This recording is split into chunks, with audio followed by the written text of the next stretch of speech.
এখন তো পিপাসা লাগে না, খুব ঠান্ডার সময়, এখন রোজা রাখতে খুব মজা হবে, তাই না? খুব মজার রোজা। কিন্তু এই রোজা যখন জুন মাস আর জুলাই মাসে আসবে, তখন টের পায় মানুষ রোজা কাকে বলে। প্রচন্ড পিপাসা, সামনে সব খাবার পড়ে আছে, একটা খাবারের দিকে রোজাদারের হাত যায় না, ঘড়ির দিকে তাকায় আর চুপ করে বসে বসে আল্লাহর জিকির করতে থাকে। আল্লাহ কয়, ফেরেশতারা দেখ, এই বান্দা বানাইতে নিষেধ করছিলি, সুবহানাল্লাহ। আল্লাহ খুশি হয়ে যান। রোজাদার অপেক্ষা করতে থাকে, ঠিক যখন কাটায় কাটায় সময়টা এসে গেছে, তখন আল্লাহর নাম করে খুরমা দিয়ে পানি দিয়ে ইফতার শুরু করে দিল। আল্লাহ পাক খুশি হয়ে গেলেন। এই যে ইফতার, সারাদিন রোজা রাখা ইফতার করায় যে মজা, রোজা রাখলো না এরকম লোকেরাও কিন্তু ইফতার করে, করে না? পুরান ঢাকায় আছে, ঢাকার তো কয়েকটা এলাকা আছে, পুরান ঢাকার লোকেরা নাকি বলে যে, যারা রোজা রাখে না তারা বলে যে রোজা না রাখে একরকম পাপ করছি, আর ইফতার না করিয়া কবিরা গুনাহ করবো নাকি, ইফতার তো করাই লাগে। তো খুব মজা করে ইফতার করে তারা। তো সারাদিন রোজা রেখে পেঁয়াজি, ছোলা, বুট, মুড়ি খাওয়ায় যে মজা, সারাদিন ভাত খাইয়া তারপরে ইফতারের শরীক হওয়া, ছাগলে ঘাস খাইলে যেমন লাগে ওইরকম তার মুখে লাগে, এই মজা পাবে না। রোজাদারের যে মজা লাগে সেই মজা সে পাবে না। সারা মাস রোজা থাকার পর, আল্লাহর হুকুম মেনে সারা রাত রোজা রাখার পর, তারপরে ঈদের দিনে জামা কাপড় পরিষ্কার করে, শেরওয়ানি গায়ে লাগাইয়া, পাঞ্জাবি পরে, আতর মেখে, এরপরে ঈদের জামাতে যখন দাঁড়ায় যায়, সে যে মজা পায়, সারা মাস রোজা রেখে ঈদের জামাতে গিয়ে সে যে মজা পায়, যে রোজা রাখলো না, ঈদের দিনে খুব জামা, পাজামা, সেন্ট এগুলো মেখে টেকে প্রথম কাতারে গিয়ে দাঁড়ায় গেছে, ও সেই মজা পাবে না। ওর মনের মধ্যে একটা চোর চোর ভাব থেকেই যায়। সে মনে মনে ভাবে, এই জামাত আমার না, জোর করে আসছি, এখানে দাঁড়াবার যোগ্যতা আমার নাই। মনের মধ্যে সে একটা অপরাধী ফিল করে, সে ফিল করতে থাকে। সুতরাং রোজাদারের জন্য দুইটা খুশি, একটা হচ্ছে ইফতারের সময়, আর একটা খুশি হবে যখন আল্লাহ তাদেরকে দেখা দেবেন। সুবহানাল্লাহ। এই রোজা আল্লাহ পাক দান করেছেন। আচ্ছা, কি জন্য রোজা আমাদের দিলেন? এই জন্য দিয়েছেন যে একটা মাস পৃথিবীর মুসলমানরা না খেয়ে থাকুক দিনের বেলায়, ওই না খেয়ে থাকার যে খাবারগুলি বাঁচবে, এগুলি আল্লাহ অন্য কোন এলাকার মানুষদের খাওয়াবেন নাকি? এই জন্য করেছেন রোজা, এই জন্য করেন নাই। রোজার ফজিলত আল্লাহর নবী বলেছেন, রমজান মুবারকের এত ফজিলত, মানুষ যখন কোন ইবাদত করে, আল্লাহ পাক সেই ইবাদতের নেক আমলের সওয়াব 10 থেকে শুরু করে 700 পর্যন্ত বাড়ায় দেন। 10 থেকে শুরু করে 700 বাড়ায় দেন, ইল্লা সাওম, রোজা ছাড়া। নবীজি বলেছেন, রমজান মুবারকে কেউ যদি একটি নফল কাজ আদায় করে, একটি নফল ইবাদত করে, অন্য মাসের একটি ফরজ আদায় করার সওয়াব আল্লাহ পাক নামায়ে আমলে দিয়ে দিবেন। রমজান মুবারকে কেউ যদি একটি ফরজ আদায় করে, অন্য মাসের 70টি ফরজ আদায় করার মতো সওয়াব আমলনামায় আল্লাহ দিয়ে দিবেন। সুবহানাল্লাহ। এই মাস আমাদের সামনে, আল্লাহু আকবার বলি, আল্লাহু আকবার বলি, আলহামদুলিল্লাহ। এই পবিত্র মাস আমাদের সামনে, এই মাসে এত সওয়াব, নফল হয় ফরজের মতো, আর ফরজ হয় 70টা ফরজের মতো। এত সওয়াব কেন হইল? আমরা না খেয়ে থাকি সেই জন্য নাকি? বলতে পারেন কেন হলো? একটি কারণ, শাহরু রমাদান আল্লাযী উনজিলা ফীহিল কুরআন। সুবহানাল্লাহ বলবেন না? এই রমজান মাস হচ্ছে সেই মাস যে মাসে আল্লাহ রাব্বুল আলামিন কোরআনে কারীমকে নাজিল করেছেন। শরীফে এসেছে, প্রতি রমজান মুবারকে হযরতে জিবরাইল আসতেন, হুজুরকে বলতেন, হুজুর আপনি তেলাওয়াত করেন, আমি শুনি, যতটুক নাজিল হয়েছে পড়েন। হুজুর পড়তেন, জিবরাইল শুনতেন, আবার জিবরাইল পড়তেন, হুজুর শুনতেন। এমনি করে করে যে বছর হুজুর ইন্তেকাল করবেন, হুজুরের জীবনের শেষ রমজান মুবারকে কোরআন নাজিল পরিপূর্ণ হয়ে গেছে। হযরতে জিবরাইল বলেন, হুজুর কোরআন তো নাজিল তামাম হয়ে গিয়েছে, এবার আপনি পুরা কোরআন পড়ে আমারে শোনান। হযরতে রাসূল পুরাটা পড়ে 30 পারা পড়ে শোনায় দিলেন, জিবরাইল শুনলেন। এবার জিবরাইল বলেন, হুজুর আমি তেলাওয়াত করতেছি, আপনি শোনেন। হযরতে জিবরাইল 30 পারা পড়লেন, হুজুর শুনলেন। আবার হযরত জিবরাইল বলেন, হুজুর এবার আবার আপনি পড়েন। হুজুর পড়লেন, জিবরাইল শুনলেন, আবার জিবরাইল পড়লেন, হুজুর শুনলেন। তার মানে হলো হুজুর যে বছর ইন্তেকাল করলেন ওই বছরের রমজান মোবারকে হযরত জিবরাইল 2 বার পড়েছেন, হুজুর শুনেছেন, আর হুজুর 2 বার পড়েছেন, জিবরাইল শুনেছেন, যাতে করে একটা জের জবর, একটা আয়াত, একটা সেমিকোলন যেন বাদ না পড়ে যায়। শাহরু রমাদান আল্লাযী উনজিলা ফীহিল কুরআন, রমজানের পবিত্র মাসে আমি অবতীর্ণ হয়েছি। সুবহানাল্লাহ। এই মাসের মধ্যে একটি রাত আছে, খায়রুম মিন আলফি শাহর, যে রাতটি 1000 মাসের চাইতে বেশি গুরুত্বপূর্ণ আল্লাহর কাছে। সুবহানাল্লাহ। একটি রাত 1000 মাসের চাইতে গুরুত্বপূর্ণ। 1000 মাস ক্যালকুলেটর দিয়ে হিসাব করলে দেখা যায় যে 1000 মাসে 83 বছর 4 মাস হয়। তাহলে তার অর্থ কি এই যে একটানা 83 বছর 4 মাস ইবাদত করলে যে সওয়াব হবে, এই রাত্রে ইবাদত করলে সেই সওয়াব হবে? হতে পারে, এরকম হতে পারে, কিন্তু ব্যাখ্যাটা কি? ব্যাখ্যাটা হচ্ছে এই, আরবিতে আলফুন শব্দ দিয়ে 1000 বোঝানো হয় না। আরবিতে যখন আলফুন বলা হয় তাহলে বোঝা যায় সংখ্যাধিক্য, বিপুল সংখ্যা, হাজার হাজার, হাজার হাজার, থাউজেন্ডস এন্ড থাউজেন্ডস। এইটাকে বোঝাবার জন্য আরবিতে ব্যবহার করা হয় আলফুন, হাজার হাজার। তাহলে আল্লাহ কি বুঝাতে চাচ্ছেন? আল্লাহ রাব্বুল আলামিন তিনি আয়াত দ্বারা বুঝাতে চান, এর ব্যাখ্যা হচ্ছে এই পৃথিবীর মানবতার কল্যাণের জন্য, এই পৃথিবীর মানুষের ভালাইয়ের জন্য, মঙ্গলের জন্য হাজার হাজার মাস ধরে এই পৃথিবীর মানুষের যে কল্যাণ হয় নাই, এই রমজান মোবারকে একটা রাত আছে যেই রাতে আল্লাহ রাব্বুল আলামিন মানবতার সেই কল্যাণ করেছেন। সেই কল্যাণ কি দিয়ে করেছেন? শাহরুর রমাদান আল্লাযী উনজিলা ফীহিল কোরআন, কোরআন নাজিল করে পৃথিবীর মানুষকে সেই কল্যাণ আল্লাহ দিয়েছেন। সুবহানাল্লাহ। বন্ধুগণ, কোরআন, কোরআন কি নিয়ামত আমাদের কাছে! সেই নিয়ামতকে আমরা চিনলাম না, আমরা বুঝতে পারলাম না কত বড় নিয়ামত আল্লাহ আমাদের দান করেছেন। এই কোরআন যেন আপনি শুনতে পারেন, পড়তে পারেন, বুঝতে পারেন, সেই জন্য আল্লাহ রাব্বুল আলামিন শরিয়াত কি সুন্দর ব্যবস্থা করেছে। কোরআন শোনার জন্য রমজান মুবারকে তারাবিহের নামাজের ব্যবস্থা করা হয়েছে। সুবহানাল্লাহ, সুবহানাল্লাহ।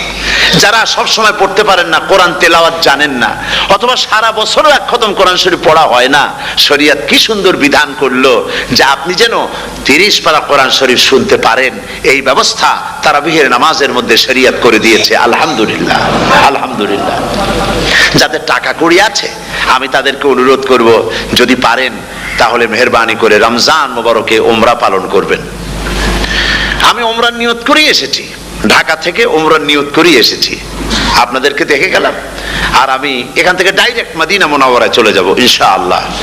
লাইলাতুল কদর পর্যন্ত হারামাইনুশ শরীফাইনে কাটাতে চাই, নিয়ত করেছি। আপনারা দোয়া করুন আল্লাহ যেন কবুল করেন। কি মজা যখন আপনি হারামাইনুশ শরীফাইনে যখন তেলাওয়াত শুনবেন, আপনার কাছে মনে হবে যেন কোরআন শরীফ নাজিল হতেছে। সুবহানাল্লাহ। সেখানে তো নামাজের পরে হাত তুলে মোনাজাত করা হয় না, শুধুমাত্র রমজান মুবারকে বেতেরের নামাজের মধ্যে ইমাম সাহেব হাত তুলে মোনাজাত করেন। গত বছর রমজান মুবারকের লাইলাতুল কদরে আমি ছিলাম, গত কয়েক বছর ধরে আল্লাহ যাওয়ার তৌফিক দিয়েছেন দয়া করে। সেখানে লাইলাতুল কদরে পত্রিকাগুলি লিখেছে 30 লাখের উপরে লোক ছিল মক্কা শরীফের, হারাম শরীফে 30 লাখের উপরে। যখন তেলাওয়াত হচ্ছে, মোনাজাত করতেছেন ইমাম সাহেব কাঁপতেছেন, মোনাজাত করতেছেন, কাঁদতেছেন, আর গোটা হারাম জুড়ে কান্নার রোল পড়ে গিয়েছে। কিভাবে কাঁদতেছে! সারাদিন মানুষ রোজা রেখে তারপরে ইফতার করতে যখন বসে, আমি সেই জান্নাতের কথা কেমনে আপনাদের বুঝাবো? রসগোল্লা কেমন লাগে বক্তৃতা দিয়ে 6 ঘন্টা বক্তৃতা দিয়েও বোঝানো যাবে না। যদি মুখের মধ্যে ঢুকাইতে পারি তাহলে বুঝবেন যে মজাটা কি। এটা তো আমি বুঝাইতে পারবো না কি মজাটা লাগে। সারাদিন রোজা রাখার পর সমস্ত লক্ষ লক্ষ মুসল্লিরা বসে আছে মক্কা শরীফে, কাবা শরীফ সামনে, এখানে বসে আছে। রোজাদারের সামনে আছে জমজমের পানি আর মদিনা মুনাওয়ারার খুরমা, আল্লাহর ঘর সামনে। জান্নাতের থেকে আর কাকে বলে! সুবহানাল্লাহ। আর মসজিদে নববীর ভিতরে, মদিনার আকর্ষণ কাশাস আলাদা মদিনা শরীফের।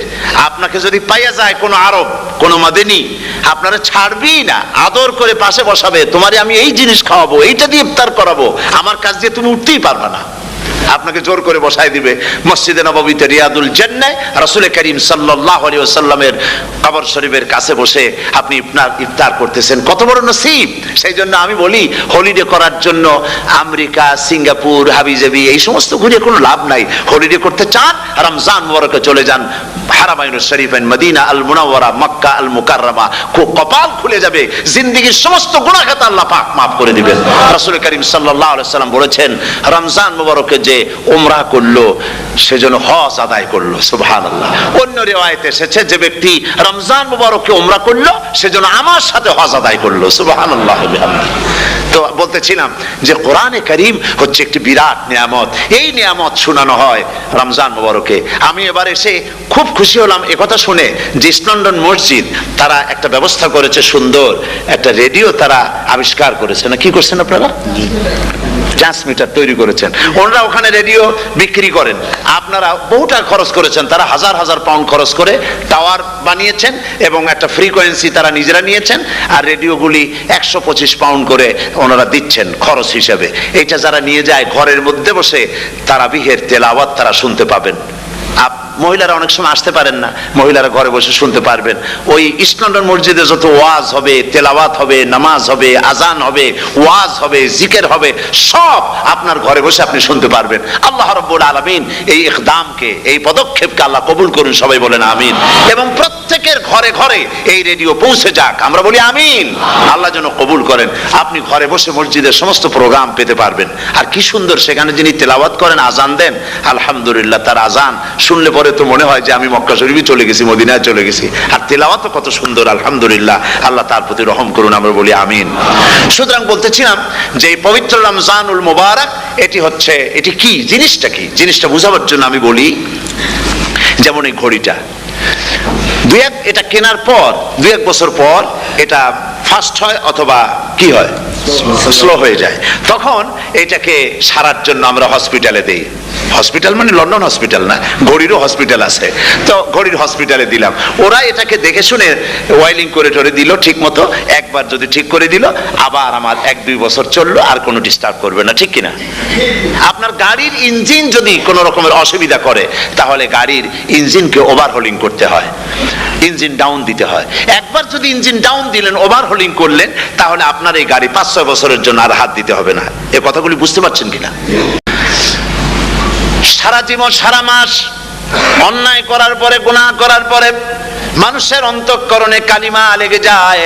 আল্লাহ রাব্বুল আলামিন রমজান মুবারকের একটা ব্যবস্থা করেছেন, ইঞ্জিন ওভারহোলিং এর মতো, ইঞ্জিন ডাউন দেওয়ার মতো। আপনার কালকে, আপনার আত্মাকে, আপনার বিবেককে, আমার বিবেককে পরিষ্কার করার জন্য রমজান মাস করে দিয়েছেন। রমজান মুবারকের একটি মাসের কোর্স যদি কমপ্লিট করা যায়, তাকওয়া দিয়া যদি ভরে দেওয়া যায়, তাহলে বাকি 11 মাস আরামসে চলবে, কোনো অসুবিধা হবে না। নবীজি বলেছেন রমজান মুবারকে মাস আসার সঙ্গে সঙ্গে আল্লাহ রাব্বুল আলামিন তিনি জান্নাতের সমস্ত দরজাগুলি খুলে দেন, আর জাহান্নামের সব দরজাগুলি আল্লাহ রাব্বুল আলামিন বন্ধ করে দেন, সুবহানাল্লাহ। আর শয়তানকে শৃঙ্খল দিয়ে বেঁধে ফেলা হয়, শিকল দিয়ে শয়তানরা বাঁধা হয়ে যায়। এই হাদিসটা যখনই শোনাই বিভিন্ন জায়গায়, লোকেরা বিভিন্ন জায়গায় প্রশ্ন করে, হুজুর কোন তো যে শয়তানরে বাঁধতে হয়, কিন্তু রমজান মাস তো লোকেরা মদ খায়, মিথ্যা কথা কয়, তাহলে শয়তান বাঁধা থাকলো কেমনে? আমি বলি দেখেন, এরও ব্যাখ্যা আছে। এর ব্যাখ্যা হলো এই, কোন কোন ঘড়ি আছে একবার চাবি দিলে 6 মাস চলে, আর একবার চাবি দিলে 2 বছর চলে, আবার চাবি দিলে লাইফ চলে যায়, এরকমের ঘড়িও আছে। কোন কোন মানুষের শয়তানে এমন চাবি দিছে যে চাবিতে 6 মাস চলে, কোনটায় 10 মাস চলে, কোনটায় বছর চলে। রোজার মাসেও যারা গুনাহ করে, শয়তানে এমন চাবি দিছে যে রোজার মাসেও বন্ধ হচ্ছে না, এরা শয়তানের খপ্পরে পড়ে গেছে। আল্লাহ এই চাবি থেকে মুসলমানদেরকে হেফাজত করুন, বলি আমিন। জোরে বলেন আমিন। শয়তান থেকে পানাহ কেউ দিতে পারে না, কোন গভর্নমেন্ট পারবে না, ব্রিটিশ গভর্নমেন্ট পারবে নাকি? American government? কেউ পারবে না। শয়তান থেকে পানাহা দিতে পারে কেবলমাত্র কে? ওই আল্লাহ রাব্বুল আলামিন আমাদেরকে শিখায় দিয়েছেন শয়তানের ওয়াসওয়াসা থেকে আমার কাছে পানাহা চাও। আউযু বিল্লাহি মিনাশ শাইতানির রাজিম। বিতাড়িত মরদুদ শয়তানের ওয়াসওয়াসা থেকে পানাহা চাই, আল্লাহর কাছে পানাহা চাও। আল্লাহ পাক বলেন আমি পানাহা দিতে পারি শয়তানের ওয়াসওয়াসা থেকে। শয়তান থেকে আশ্রয় একমাত্র সিকিউরড, নিরাপত্তা পেয়েছেন আল্লাহর পয়গম্বরেরা। সুবহানাল্লাহ। আম্বিয়া আলাইহিমুস সালাম তারা আল্লাহ কর্তৃক নিয়ন্ত্রিত, শয়তানের ক্ষমতা নাই পয়গম্বরদের কাছে যাওয়া। চতুর সীমানার ভেতরে শয়তান প্রবেশ করে কোন নবীকে ওয়াসওয়াসা দিতে পারবে না। বলি সুবহানাল্লাহ। এই জন্য শয়তান থেকে বেঁচে যাওয়া, শয়তানের ওয়াসওয়াসা থেকে বাঁচা খুবই কঠিন। সেই জন্য আল্লাহ পাক বলছেন শয়তানকে বেঁধে রাখা হয়, জান্নাতের সমস্ত দরজা খোলা, জাহান্নামের সমস্ত দরজা বন্ধ হয়ে যায়। এই নিয়ামতের মাস আমাদের সামনে। প্রত্যেকটি যখন কোনো ওয়ার্কশপ হয় তো ওয়ার্কশপের জন্য এক একটা কি বলে সিলেবাস থাকে। রমজান মুবারক একটা ওয়ার্কশপ। এই ওয়ার্কশপের মধ্যে একটা সিলেবাস আছে, সেই সিলেবাসের নাম হচ্ছে কোরআন। কোরআন কোরআন কোরআন নাজিলের মাসে আমরা কি কোরআন তেলাওয়াত করি? বলেন। রোজা হচ্ছে, হাদিস শরীফের মধ্যে বলা হয়েছে আস-সাওমু জুন্নাহ, রোজা হচ্ছে ঢাল। রোজা কি কন্ত? ঢাল। বোঝেন তো ঢাল কি? প্রোটেক্টর। আপনি জিহাদের ময়দানে, যুদ্ধের ময়দানে নিরাপত্তার জন্য, বাইরের থেকে আক্রমণকে ফিরাবার জন্য কি ব্যবহার করেন? ঢাল ব্যবহার করেন। রোজা হচ্ছে ঢাল। শয়তানের সমস্ত আক্রমণ থেকে বাঁচার জন্য রোজা হচ্ছে ঢাল। রোজার দিনে কেউ যদি আপনার সাথে ঝগড়া করে তাহলে রাসূল বলেছেন তুমি বলো, তুমি ঝগড়ায় প্রবৃত্ত হবে না। তোমার সাথে যদি কেউ ঝগড়া করে তুমি বলবে ইন্নী সাইম, আমি রোজাদার। আমি তোমার মতো ঝগড়া করতে আমিও পারি, আমি তোমার মতো গালাগালি দিতে পারি, কিন্তু আমি দেব না, ঝগড়াও করব না, গালিও দেব না, মারামারিও করব না, কারণ আমি রোজাদার। সুবহানাল্লাহ। রোজা আপনাকে গুনাহ থেকে বাঁচায় দেবে। দেখেন রোজা কিভাবে গুনাহ থেকে বাঁচায়। মিথ্যেবাদী, মিথ্যেবাদী সারাক্ষণ মিথ্যে কথা বলে, কিন্তু রোজার মাস আসছে। এখন মিথ্যাবাদী যারা, তাদের ঘনিষ্ঠ লোকদের কাছে শুনেছি যে তারা বলে যদি কোনো লোক দিনের বেলা আইসা যায় আর এমন কথা, যে কথা বলতে গেলে মিথ্যা বলা ছাড়া উপায় নাই তার জন্য, সে তখন বলে ভাই তুমি তো অসময় আসছো, এখন আমি খুব ব্যস্ত, আই এম ভেরি বিজি, তুমি রাত্রে আসো। কথা বুঝতে পেরেছেন তো? রোজা হচ্ছে কি? রোজাটা কি বলে? ঢাল। কোন মেয়ে লোকের দিকে চোখ পড়লো, আহা আমি তো রোজাদার, চোখকে সাথে সাথে নিচে নামায় ফেললো। গানের আওয়াজ আসলো, আমি তো রোজাদার, সে গানটা শুনলো না। কাজী সমস্ত গুনাহ থেকে বাঁচার জন্য রোজা একটা বিরাট হাতিয়ার। সুবহানাল্লাহ। এই মাসে আল্লাহ রাব্বুল আলামিন এই মাসটা, এই রোজাটা কেন দিয়েছেন? লাআল্লাকুম তাত্তাকুন। ইয়া আইয়ুহাল্লাযীনা আমানু কুতিবা আলাইকুমুস সিয়ামু কামা কুতিবা আলাল্লাযীনা মিন ক্বাবলিকুম লাআল্লাকুম তাত্তাকুন। হে বিশ্বাসীরা, তোমরা যারা ঈমান এনেছো শোনো, আমি রোজাকে তোমাদের জন্য ফরজ করেছি যেমন করে ফরজ করেছিলাম তোমাদের পূর্বপুরুষদের উপরে। রোজা শুধু আমাদের উপরে ফরজ হয়েছে তা না, আমাদের আগে যারা যেসব নবীরা আসছিলেন তাদের উপর রোজা কি ছিল? ফরজ ছিল। সুতরাং এই রোজা তোমাদের উপরে ফরজ, এই জন্য লাআল্লাকুম তাত্তাকুন, যাতে করে তোমরা কি হতে পারো? পরেজগার হতে পারো। কি হতে পারো? পরেজগার, মুত্তাকি হতে পারো, আল্লাহকে ভয় করতে পারো। একমাত্র আল্লাহর ভয় মানুষকে ভালো বানাতে পারে। একটা মানুষ জান্নাতে যাওয়ার জন্য, জাহান্নাম থেকে বাঁচার জন্য একটা জিনিস, কয়টা জিনিস বলেন? একটি জিনিস যদি ভেতরে থাকে তাহলে সমস্ত গুনাহ থেকে বাঁচতে পারে। আর একটি জিনিস যদি না থাকে তাহলে এমন কোনো কাজ নাই পৃথিবীতে যা সে করতে পারে না। সেই কাজটার নাম কি? তাকওয়া। সবাই বলেন কাজটার নাম কি? তাকওয়া। যদি ভেতরে আল্লাহ পাকের ভয় থাকে, রব্বুল আলামিন আমাকে দেখছেন, তিনি আমাকে শুনতেছেন, এই ভয় যদি অন্তঃকরণের ভিতরে থাকে তাহলে এই লোকটি কোনো গুনাহের কাজ করতে পারবে না, মিথ্যা বলতে পারবে না, ওজনে কম দিতে পারবে না, খাদ্যে ভেজাল দিতে পারবে না, শয়তানি বদমাশি করতে পারবে না। আর যদি এই জিনিসটির অভাব থাকে, যদি তাকওয়া না থাকে তাহলে সমস্ত অন্যায় কাজ সে করতে পারবে। এই জন্য আল্লাহ রাব্বুল আলামিন বলেন রোজা এই জন্য দান করেছে যাতে করে রোজার মাস এই জন্য দিলাম লাআল্লাকুম তাত্তাকুন, তোমাদের ভিতরে তাকওয়ার সৃষ্টি হয়। এই ওয়াজ আমি আপনাদের সামনে অনেকবার করেছি। হযরত ওমর রাদিয়াল্লাহু তাআলা আনহু রাতের বেলায় ঘুরতে ঘুরতে দেখেন এক বাড়িতে আলো জ্বলছে, শেষ রাত। এই রাত্রে বাড়িতে আলো জ্বলে কেন? ভাবলেন কোনো অসুখ বিসুখ হলো নাকি। তো উনি কাছে গেছেন, গিয়ে কান পেতে শুনতেছেন বাড়ির মালিক বুড়ি তার যুবতী মেয়েকে ডেকে বলছে, মা ওঠো, তাড়াতাড়ি ওঠো। কেন? কয় যে সকাল তো হয়ে গেল, দুধ দই এনেছি, আমি দুধ এনে রাখছি, এখন তুমি পরিমাণ মতো সবটা পাত্রে পানি দিয়ে ভরে দাও, তাহলে ওজন বেশি হবে আর আমরা ভালো লাভ করতে পারবো। মেয়ে বলছে, মা তুমি বলো কি, এটা আমার দ্বারা সম্ভব না। কেন সম্ভব নয়? হযরত ওমর এক ফরমান জারি করেছেন, তিনি বলেছেন তিনি পানিতে দুধের মধ্যে পানি মিশাতে নিষেধ করেছেন। তাছাড়া রাসূল করিম সাল্লাল্লাহু আলাইহি ওয়াসাল্লাম খাদ্যদ্রব্যে ভেজাল দিতে নিষেধ করেছেন। কাজী হযরত ওমরের এই নির্দেশকে আমি অমান্য করতে পারবো না। মা বলছে, দেখো ওমর এখন তো ঘুমাইতেছে, এত রাত্রে তিনি কি এখানে আসছেন নাকি আমাদের এই কারবার দেখতে? তুমি পানি মিশাও ইচ্ছে মতো।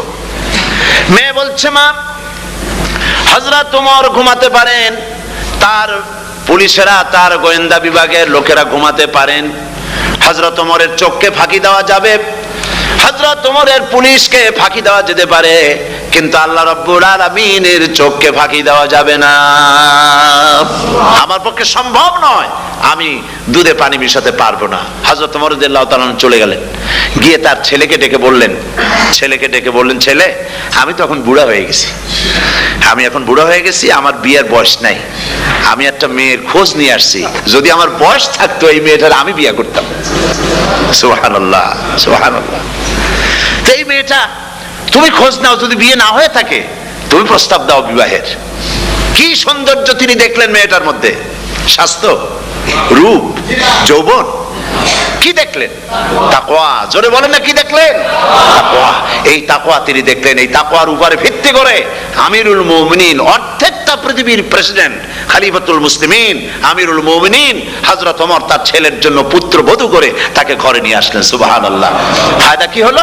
ফায়দা এই হলো, এই মেয়ের গর্ভে যে মেয়ে হলো, সেই মেয়ের গর্ভে যে মেয়ে হলো, সেই মেয়ের গর্ভে ফারুকে সানি হযরত ওমর ইবনে আব্দুল আজিজ রাহমাতুল্লাহ আলাইহির মতো ফারুকে সানি আল্লাহ দান করে দিলেন। সুবহানাল্লাহ বিহামদি। এটার নাম হচ্ছে তাকওয়া। এই তাকওয়ার ব্যাপারে হযরত ওমর রাদিয়াল্লাহু তাআলা আনহু তিনি হযরত কাব বিন উবাই রাদিয়াল্লাহু তাআলা আনহুকে জিজ্ঞেস করেছিলেন যে তাকওয়ার একটা ব্যাখ্যা আপনি কি আমাকে বলতে পারেন, তাকওয়ার ব্যাখ্যাটা কি? তিনি বললেন, হ্যাঁ পারি। কি ব্যাখ্যা? তিনি বললেন যে দেখুন, তাকওয়ার ব্যাখ্যা হচ্ছে এই যে সংকীর্ণ একটি রাস্তা, সরু ন্যারো একটা রোড, এই ন্যারো রোডের দুই দিকে আছে কাঁটাযুক্ত লতা পাতা, এই কাঁটাযুক্ত লতা পাতার মধ্য দিয়ে এই সরু রাস্তা দিয়ে আপনি যখন যাবেন তো কিভাবে যাবেন? হযরত ওমর বললেন, আমার জামা কাপড় এইভাবে খুব আটোসাটো করে আমরা যাব, যাতে করে গায়ের চামড়াও না ছেড়ে আমার জামাও যাতে না ছিঁড়ে যায়। হযরত কাব বিন উবাই রাদিয়াল্লাহু তাআলা আনহু বলছেন, এটার নামই হচ্ছে তাকওয়া। এটার নাম কি? তাকওয়া। এটার নাম হচ্ছে তাকওয়া। দুনিয়ার অসংখ্য পাপের ভেতর থেকে আপনি চলে যাবেন, পাপ যেন আপনাকে স্পর্শ করতে না পারে। এটার নাম তাকওয়া। বাইন মাছ নিশ্চয়ই খেয়েছেন আপনারা, না লন্ডনে পাওয়া যায় না? পাওয়া যায়। এই বাইন মাছ যারা খেয়েছেন আপনারা, আমি জানি না আপনারা জানেন কিনা, বাইন মাছ কোথায় থাকে? পানিতে থাকে না কাদায় থাকে? মাশাআল্লাহ, বাইন মাছ থাকে কাদার মধ্যে। কিন্তু এই বাইন মাছ যারা ধরেছে তাদের মুখে শুনেছি আমি যে বাইন মাছ থাকে কাদায়, ওকে যখন ধরে টেনে বের করা হয় কাদার মধ্য থেকে, এক ফোঁটা কাদা ওর গায়ে নাই। এই কলুষিত সমাজ, পাপে ভরপুর, গ্রেট ব্রিটেন, আমেরিকা, পাশ্চাত্য, আমাদের দেশ, সর্বত্র পাপ আর পাপ। এই পাপের মধ্যে বাইন মাছ শুধু খাইয়েন না, ওর কাছ থেকে শিক্ষাও গ্রহণ করেন। ও যেমন কাদার মধ্যে থাকে, কাদা ওর গায়ে লাগে না, আপনিও এই সমাজের মধ্যে আপনি আপনার কাজ চালিয়ে যান, পাপ যেন আপনাকে স্পর্শ না করে। আল্লাহ যেন পাপের থেকে আমাদের বাঁচান। আমরা বলি আমিন, সবাই বলেন আমিন। এটার নাম হচ্ছে তাকওয়া। আর তাকওয়া লম্বা জামায় তাকওয়া হয় না, লম্বা দাড়িতে তাকওয়া হয় না, পাগড়ি একটা বানলেই তাকওয়া হয় না। রাসূলুল্লাহ সাল্লাল্লাহু আলাইহি ওয়াসাল্লাম বলছেন তাকওয়া হা হুনা, হা হুনা, হা হুনা, তিনবার বলেছেন, বুকের দিকে দেখায় বলেছেন তাকওয়া হা হুনা। তাকওয়া হচ্ছে এখানে। এর অর্থ এই নয় যে আমি দাড়িকে আমি ছোট করে দেখছি, জামাকে ছোট করে দেখছি, তা নয়। কিন্তু বলছি যে তাকওয়াটা হচ্ছে অন্তরের ভেতরে, এই অন্তরের ভেতর থেকেই এটার বহির প্রকাশ হতে হবে আপনার কথায়, আপনার বলায়, আপনার ওঠায়, আপনার বসায়, আপনার চালচলনে, আপনার বিয়ে শাদিতে, আপনার ব্যবসা বাণিজ্যের সর্বত্র তাকওয়ার ছাপ প্রদর্শিত হতে হবে। তাহলেই আমার মধ্যে তাকওয়া এসেছে বলে প্রমাণ হবে। আর এটাই আল্লাহ পাক চান, রমজান মুবারকে তোমাদের মধ্যে তাকওয়া সৃষ্টি হোক। রোজা সম্পর্কে এই কথাগুলি আমি বলে নিলাম। প্রথম 10 দিন শুধু রহমত নাজিল হবে, দ্বিতীয় 10 দিনে আল্লাহ পাক শুধু মাফ করতে থাকবেন, আর তৃতীয় 10 দিনে আল্লাহ পাক জাহান্নাম থেকে মুক্ত করে দিবেন। সুবহানাল্লাহ। রমজানে মক্কা শরীফে, মদিনা শরীফে ছোট্ট একটা বাচ্চাও ঘুমায় না। অন্তত 5-7 বছর, 8-10 বছর বয়স হয়ে গেছে এরকম বাচ্চা সারা রাত্রে 1 সেকেন্ডের মধ্যে ঘুমায় না। সমস্ত লোক জাগে, ফজরের নামাজ পড়তে থেকে ঘুমায়, সব সমানে 2 হাতে নেকি কামাই করে। নেকি কামাইয়ের মৌসুমে বাহার, রমজান হচ্ছে নেকি কামাইয়ের বসন্তকাল। আপনারা যেন খবরদার মিস করবেন না, মিস করবেন না খবরদার। এই মাসটা পুরাপুরি কাজে লাগাবার জন্য মায়েরা, আমার মায়েরা, বোনেরা, মেহেরবানি করে এই মাসটা কাজে লাগাবেন। গীবত গাইবেন না, রাগারাগি করবেন না, ঝগড়াঝাটি করবেন না, মিথ্যা কথা বলবেন না, তেলাওয়াত, জিকির, আজগার। আর পুরুষেরাও এই জিকির আজগারের মধ্যে, মানুষকে ভালো কাজের আদেশ করার মধ্যে যা আজকে আল্লাহ আমাদের দিয়ে বলাইলেন, এই কাজগুলি আমি এবং আপনারা সবাই যেন আমল করতে পারি। আল্লাহ তৌফিক দান করুন। আপনারা এই মোনাজাতের পরে যে যে এলাকায় গিয়ে জামাতে এশার নামাজটা আদায় করবেন, এখানে নামাজের কোনো ব্যবস্থা করা যায় নাই বলে আমরা দুঃখ প্রকাশ করছি। পাশে যেখানে মসজিদ পান, জামাতে এশার নামাজটা খবরদার আদায় করে নেবেন, নামাজ ছেড়ে দেবেন না। 5 ওয়াক্ত নামাজ সঠিকভাবে আদায় করবেন। আর মদের ব্যবসা যাদের আছে, মদের ব্যবসা ছেড়ে দিবেন। আর মদের চাকরি যারা করেন, সেখান থেকে এই চাকরি উঠাইয়া কোনো ভালো জায়গায় চাকরি করার জন্য চেষ্টা করবেন। জেনা, ব্যভিচার, নাচ, গান ইত্যাদি, তাস, পাশা, জুয়া, অন্যায় কাজে যাব না। আল্লাহ যেন কবুল করেন, বলেন আমিন। বলেন সবাই আমিন। এটাই কাজ। শিরক এবং বেদাতের বাড়ির কাছেও আমরা কেউ যাব না। এই তওবা করে খাঁটি মুসলমান হইতে হবে। আমরা কতদিন বাঁচবো জানি না। আল্লাহ পাক যেন আমাদেরকে ঈমানের সাথে রাখেন। যাদের মুখে দাড়ি নাই, আল্লাহ পাক তাদের মুখে দাড়ি লাগায় দিক, বলি আমিন। আপনারা চেষ্টা করেন রসুলের এই সুন্নতটা আমল করার জন্য। যেহেতু আমরা মারা যাব, চিরদিন বাঁচবো না, তো আল্লাহ রসুলের কাছে কেমনে আমরা আমাদের চেহারা দেখাবো? জামায়, দাড়িতে, টুপিতে, পর্দায়, মেয়ে লোকদের পর্দা করার মধ্যে, সবটার মধ্যে রাসূলুল্লাহর সুন্নত যেন আমরা আমল করতে পারি। আল্লাহ যেন তৌফিক দেন। হুজুর বলেছেন, হুজুর তো কোন কলেজে পড়েন নাই। কি বলেন, কলেজে পড়েছেন? কোন কলেজে মাদ্রাসায় পড়াশোনা করেন নাই। অথচ আল্লাহর নবী বলেছেন, ইন্নামা বুইস্তু মুআল্লিমান, আমি শিক্ষক হিসাবে দুনিয়ার বুকে প্রেরিত হয়েছি। লেখাপড়া কোথাও করেন নাই, অথচ হুজুর বলছেন আমি শিক্ষক। অর্থাৎ গোটা পৃথিবীর সর্বকালে, সর্বযুগের মহান শিক্ষক হচ্ছেন মুহাম্মদ রাসূলুল্লাহ সাল্লাল্লাহু আলাইহি ওয়াসাল্লাম। শিক্ষা তার মধ্যে পরিপূর্ণ ছিল। আল্লাহ তাকে শিখিয়েছেন, সব কথা তিনি বলেছেন। জ্ঞানের কোনো অভাব তার কাছে ছিল না। তবে হ্যাঁ, অনেকে বলে যে মুহাম্মদ সাল্লাল্লাহু আলাইহি ওয়াসাল্লাম হচ্ছেন সেই পুরানা মধ্যযুগীয় ব্যাপার স্যাপার। ওই মধ্যযুগীয় কোনো কথা আজকের যুগে চলতে পারে না। এটা হলো জ্ঞান বিজ্ঞানের যুগ। আমরা কিছু মঙ্গল গ্রহে যাব করতেছি, চাঁদ দখল করে ফেলেছি সেই কবে, চাঁদে পতাকা উড়ায় ফেলেছি, বাড়িঘর বানাবার জন্য ইট, সিমেন্ট, রড সবকিছু পাঠাবার ব্যবস্থা হচ্ছে চাঁদে। আর মঙ্গল গ্রহে তো আমরা যাব করছি। মুহাম্মদ সাল্লাল্লাহু আলাইহি ওয়াসাল্লাম কি চাঁদে নেমেছেন কখনো? এগুলি বেকুবদের প্রশ্ন। কাদের প্রশ্ন? বেকুবদের প্রশ্ন। আর মিয়া, তোমার বিজ্ঞান তো গেছে শুধু চাঁদে। চাঁদ কত দূর? মাত্র 2,32,000 মাইল দূরে। চাঁদ মাত্র 2,32,000 মাইল দূরে একটি উপগ্রহ মাত্র। পৃথিবীর সবচাইতে নিকটতম প্রতিবেশী, নিকটতম উপগ্রহ হচ্ছে চাঁদ। দৃষ্টান্ত দিতে গিয়ে আমি ওই ছোট্ট স্টোরিটি বুঝাবার জন্য মানুষের সামনে বলি। একবার এক স্বামী আর স্ত্রী দুজনে ঝগড়া লেগেছে। স্বামী স্ত্রীর ঝগড়ায় বেচারা স্বামী দুর্বল হয়ে গেছে। স্বামীর স্ত্রীর সামনে আর পেরে উঠছে না পারিয়া শেষ পর্যন্ত বলল, ঠিক আছে, তোমার মতো দাজ্জাল মার্কা বউর সাথে আমি আর থাকবো না, আমি চললাম। আমি এবার বিদেশেই চলে যাব, দেশেই থাকবো না। স্ত্রী কিছু বলতেছে না। স্বামী দেখে যে সন্ধ্যা পর্যন্ত স্ত্রী তাকে সাধেও না। মহা সমস্যা। বলেও বেচারা মুসিবতে পড়েছে, প্রেস্টিজ কনসার্ন হয়েছে, ইজ্জতের ব্যাপার। শেষ পর্যন্ত জায়নামাজ বালিশ টালিশ পেছাইয়া বিদেশের উদ্দেশ্যে নিজেকে তৈরি করে বারান্দায় নেমে বলল যে মাগরিবের রক্ত যখন হয়েই গেল মাগরিবটা পড়ে নেই। মাগরিব পড়েছে, দোয়া তাসবিহ ইত্যাদি পড়ছে, দেখেনি স্ত্রীর পক্ষ থেকে কোনো কি দাওয়াত আসে যে আপনার যাইয়া কাম নাই। তো স্ত্রী বেচারিও বুঝে ফেলেছে তার স্বামীর দৌরত্ব কত দূর, সেই জন্য সেও আর কিছু ক্ষয় ঠয় না। এশা রক্ত যখন হয়ে গেছে তখন বিড়বিড় করে স্বামী বেচারা বলছে, মানুষ নাকাউয়ার জাত, সন্ধ্যার আগে ছিলাম কোথায় আর এখন আসলাম কোথায়। বউ ঘরে বসে কয় যে বুঝছি, আর যাওয়া লাগবে না বিদেশে, ঘরের থেকে বারান্দায় নামি তুমি বলো মানুষ না কাউয়ের জাত, সন্ধ্যায় ছিলা কোথায় এখন নামছো কোথায়, তোমার আর বিদেশে যায় কাম নাই, তুমি ঘরে এসে মশারির মধ্যে ঢোকো। বুঝলেন?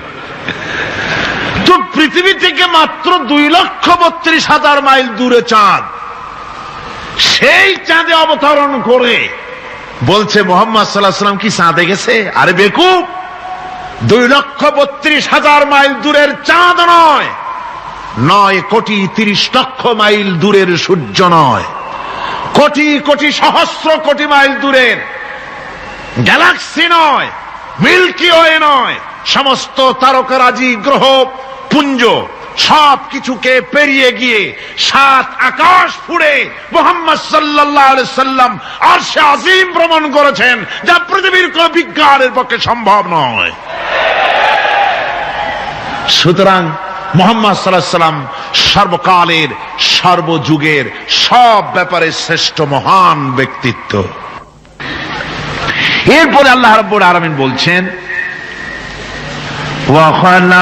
وَخَلَقْنَاكُمْ أَزْوَاجًا, আমি তোমাদের নারী এবং পুরুষের জোড়া পয়দা করেছি।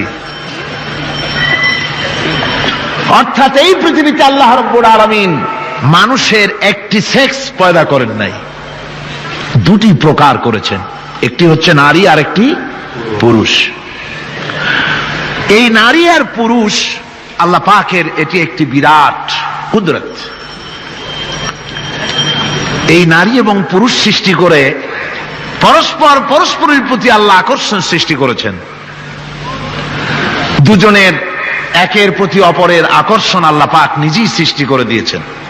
ওয়ামিন আয়াতিহি আন খালাকা লাকুম মিন আনফুসিকুম আজওয়াজান লিতাসকুনু ইলাইহা ওয়াজআলা বাইনাকুম মাওয়াদ্দাতাও ওয়া রাহমা।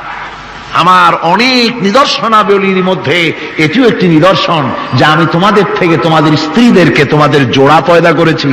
আর কি করেছি, কেন করেছি? লিতাসকুনু ইলাইহা, যাতে করে তোমরা পরস্পরের কাছ থেকে শান্তি, প্রীতি, প্রেম, ভালোবাসা, মহব্বত লাভ করতে পারো।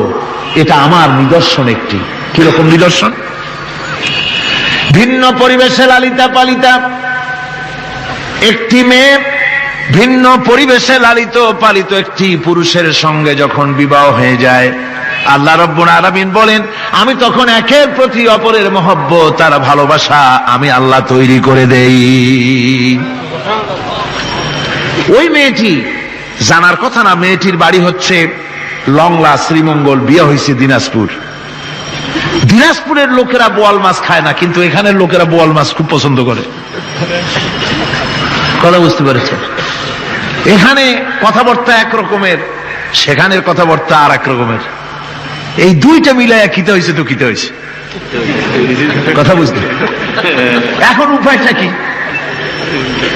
অথচ এই দুই স্বামী স্ত্রীর মধ্যে আল্লাহ পাক কি মহব্বত পয়দা করে দেন, একজন আরেকজনের জন্য জীবন দিতে প্রস্তুত হয়ে যায়। সুবহানাল্লাহ পড়েন। আল্লাহ রাব্বুল আলামিন বলেন ওয়াজআলা বাইনাকুম মাওয়াদ্দাতান, প্রথমে তো ভালোবাসা সৃষ্টি করি, প্রেম সৃষ্টি করি। বিবাহ হওয়ার পর যে ভালোবাসা হয় বিশেষ উদ্দেশ্যকে সামনে রেখে ওই ভালোবাসা হয়। এরপরে যখন বয়স বাড়তে থাকে, যখন বার্ধক্য আসে, তখন ওই ভালোবাসাটা আর থাকে না যেটা ছিল প্রথম। সেটা আমি ওয়াজআলা বাইনাকুম মাওয়াদ্দাতান ওয়া রাহমা, মাওয়াদ্দা তখন রহমতে পরিণত হয়ে যায়। প্রথমে থাকে একটা প্রেম কেন্দ্রিক ভালোবাসা। পরবর্তী সময় যখন স্বামী বুড়ো হয়ে যায় আর স্ত্রী যখন বুড়ি হয়, তখন আল্লাহ পাক বলেন আমি উভয়ের মধ্যে সহৃদয়তা করুণার সৃষ্টি করে দেই, পরস্পরের প্রতি আকর্ষণ তখন আরো বাড়িয়ে দেই। একজন আর একজন ছাড়া চলে না, বুড়ার বুড়ি ছাড়া উপায় থাকে না। ঘরের মধ্যে ফ্রিজ আছে, কালার টিভি আছে, তারপরে সুন্দর বিছানাপত্র আছে, কোন জিনিসের অভাব নাই বুড়ার। হঠাৎ করে বুড়ি একদিন মারা গেল, বুড়ায় কয় আমি গৃহশূন্য হয়ে গেছি। সব আছে, তারপরেও যে গৃহশূন্য হয়ে গেছি, তার মানে গৃহের প্রাণটাই চলে গেছে। বুড়া বয়সে সন্তান খোঁজ খবর নেয় না, সন্তানের বউ খোঁজ খবর নেয় না। বুড়ার গরম পানিটা, উজুর পানিটা, তার খাবারটা, তার পানটা, তার যা প্রয়োজন বুড়ি সব এগিয়ে নিয়ে আসে। আর বুড়াও বুড়ির জন্য তখন প্রথম জীবনের চাইতে আরো বেশি মহব্বত বাড়ে, বুড়ির দিকে খোঁজ খবর আরো বেশি করে নেয়। ঠিক কিনা কন? বুঝবেন যারা বুড়া আর বুড়ি আছেন। আল্লাহ পাক বলেন এটা আমি করি। কে বলছেন এ কথা? আল্লাহ পাক বলছেন আমি করি। এ মহব্বত আল্লাহর দান। দেখুন রাসূল করিম সাল্লাল্লাহু আলাইহি ওয়াসাল্লামের ঘরে দৌলত ছিল না, কিন্তু মহব্বত দিয়ে ঘরটা ভরা ছিল। সুবহানাল্লাহ বিহামদি। দৌলত ছিল না, মহব্বত দিয়ে ভরা ছিল। হযরত আয়েশা সিদ্দিকা রাদিয়াল্লাহু তাআলা আনহা বলেছেন আমি গ্লাসে পানি পান করে রেখে দেওয়ার পর রাসূলুল্লাহ গ্লাসটা হাতে নিয়ে আমি যেখানে ঠোঁট লাগিয়ে পানি পান করেছি, আল্লাহ নবী ওইখানেই ঠোঁট লাগায়া পানি পান করতেন। মুহাব্বত। হযরত আয়েশা বলেন আমি গোশত খেয়ে হাড্ডি খেয়ে হাতে ধরে রেখেছি, খাবো বা রাখবো। আল্লাহ নবী তখন আমার হাতের থেকে গোশত বা হাড্ডিটা আমার হাত থেকে নিয়ে আমি গোশতের যে অংশে কামড় দিয়েছি রাসূলুল্লাহ সেখানে মুখ লাগিয়ে খেতেন। দৌলত ছিল না হুজুরের ঘরে এক ফোঁটাও, কিন্তু মহব্বত ছিল ঘরটা ভরা। হযরত আয়েশা বলেছেন রাসূলুল্লাহ কাজ করে কষ্ট করে ঘরের ভিতরে ফিরে যখন দেখেছেন রান্না বান্না সারা হয় নাই, হুজুর ক্ষুধার্ত অথচ আমার রান্না শেষ হয় নাই, নবীজি রাগ করেন নাই, অসন্তুষ্ট হন নাই, ভুরু কুঞ্চিত করেন নাই, চোখ গরম করেন নাই, বরং আমার কাছে বসে রান্না বান্নায় আমাকে আল্লাহর নবী বিশ্ব নবী মুহাম্মদ রাসূলুল্লাহ সাল্লাল্লাহু আলাইহি ওয়াসাল্লাম আমাকে সহযোগিতা করেছেন। স্বামী স্ত্রীর ভালোবাসা হচ্ছে স্বর্গীয় নিয়ামত, জান্নাতের নিয়ামত। সুবহানাল্লাহ পড়েন। যেই ঘরে স্বামী আর স্ত্রীর মধ্যে সাপ আর বেজির সম্পর্ক, দাঁড় কুমড়োর সম্পর্ক, এই ঘরটা যতই বিদেশি আধুনিক সৌন্দর্যের উপকরণাদি দিয়ে ভরপুর থাকুক না কেন, এই ঘরটা, এই বিল্ডিংটা জাহান্নামের টুকরা। ঠিক না? আর স্বামী স্ত্রীর যদি ভালোবাসা থাকে তাহলে ঘরটা যদি কুড়ে ঘর হয় তারপরেও সে ঘরটা হচ্ছে একটা জান্নাতের টুকরা। অনেক স্ত্রী আছে স্বামীর সাথে মহব্বত নাই, উল্টো পাল্টা কারবার। ওই রকম এক স্বামীর কাছে খবর আসছে যে আপনি তো এই গ্রামের মাতবাড়ি করেন, বিচার আচার করতেছেন, আপনার বউ তো গোসল করতে গিয়ে পড়ে গেছে নদীর মধ্যে। তো লোকটা দৌড় দিয়েছে, দৌড়ে গেছে, যায় কয় যে কোন জায়গায় পড়ছে, কয় যে এইখানে পড়ছে। লোকটা তখন জোয়ারের পানি যাচ্ছিল এইদিকে, লোকটা দৌড় দিছে উল্টা দিকে।